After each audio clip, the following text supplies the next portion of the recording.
प्रणाम मित्रों, मेरा नाम ब्रजेश है। वैसे तो मैं व्यावसायिक रूप से वरिष्ठ पीसीएस अधिकारी हूँ। इस समय सीनियर ट्रेजरी अफसर भदोही में पोस्टेड हूँ और भारत की एक बड़ी सांस्कृतिक एवं सामाजिक संस्था नव भारत निर्माण समिति का फाउंडर सचिव भी हूँ। बनारस लिट फेस्ट, जो कि आज पूरे भारत में जाना माना नाम बन चुका है, उसका संस्थापक सदस्य। लेकिन मित्रों, आज मैं इन सब पे बात करने नहीं आया हूँ। आज मैं बात करने आया हूँ बनारस की उस हस्ती के बारे में जिसका नाम था बाबू जगत सिंह, जगत नारायण सिंह। बाबू जगत सिंह काशी राज के परिवार से संबद्ध थे और उनके जो पीढ़ी के प्रदीप नारायण सिंह जी ने 5-6 सालों की अथक मेहनत से हमारे सामने बाबू जगत सिंह एक विस्मृत जननायक की एक पुस्तक के रूप में जो हमारे सामने लाए, उससे हमें बाबू जगत सिंह के व्यक्तित्व के बारे में, उनके कृतित्व के बारे में जानने को मिलता है। साथ में हमें जानने को मिलता है कि किस तरह एक वर्ग विशेष ने, वर्ग विशेष का तात्पर्य यहाँ किसी जाति या धर्म से नहीं है, एक वर्ग विशेष ने जो कि राष्ट्रवादी विचारधारा के विरुद्ध थे, संकीर्ण राजनीति से प्रेरित थे, उन्होंने भारतीय जननायकों को विस्मृत कर दिया। उनके कृतित्व को, उनके व्यक्तित्व को स्वार्थ प्रेरित बता दिया। जबकि जब हम इस पुस्तक को पढ़ते हैं, बनारस के विस्तृत जननायक बाबू जगत सिंह, इस पुस्तक का रचयिता एच ए कुरैशी और श्रेया पाठक है। मेरा मन एच ए कुरैशी और श्रेया पाठक के लिए बहुत ही कृतज्ञ हो जाता है, प्रदीप नारायण सिंह जी के लिए बहुत ही कृतज्ञ हो जाता है। और मैं क्या कहूँ कि अपने पूर्वजों की कृतित्व को प्रकाशित करने के लिए, उसे जनता के सामने लाने के लिए प्रदीप नारायण सिंह जी ने जो मेहनत किया है वो अपने आप में अद्वितीय है। इन सब बातों के बाद मैं कहना चाहूँगा, इस पुस्तक को पढ़ने के बाद, कि जिस तरह शोध परक सामग्री उन्होंने जुटाई, जिस तरह उन्होंने इतिहास को इतिहास लेखन के दृष्टिकोण से काम किया, वह अपने आप में अद्भुत है।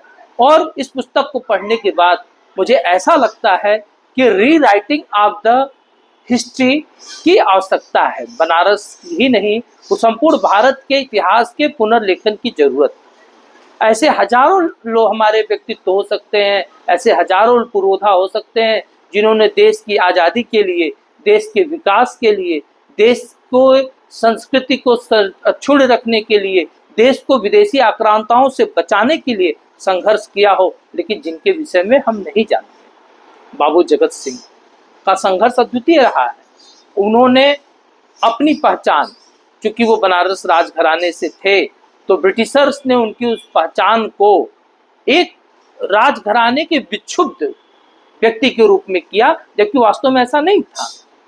जगत सिंह, जो आज जिस सारनाथ को हम जानते हैं, मृगपत्तनम, ऋषिदाव को, उस सारनाथ की प्रथम खुदाई का श्रेय उनको जाता है। कुछ लोग उन पर आरोप लगाते हैं कि भाई उन्होंने उस खुदाई का केवल ईंटें ले आने के लिए किया।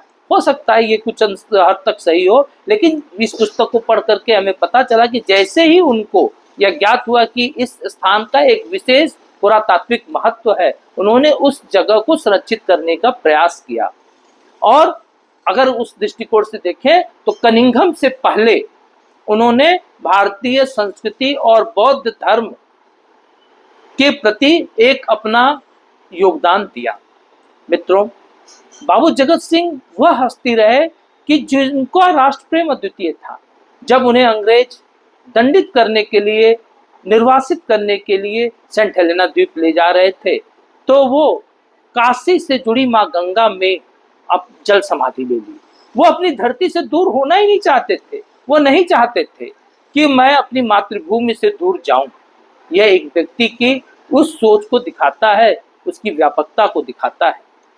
1799 में बाबू जगत सिंह ने ईस्ट इंडिया कंपनी को कुत्सित विचारों को, कुत्सित कार्यों को समझ करके उनके विरुद्ध एक अभियान चलाया, एक विद्रोह का नेतृत्व किया।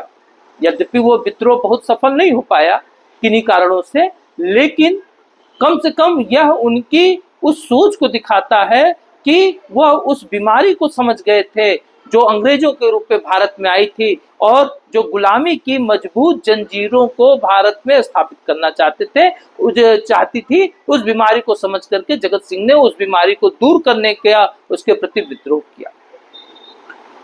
मैं हृदय से ऋणी हूँ प्रदीप नारायण सिंह जी का, जिन्होंने मुझे अवसर दिया कि मैं अपनी बात आप तक पहुंचा सकूं।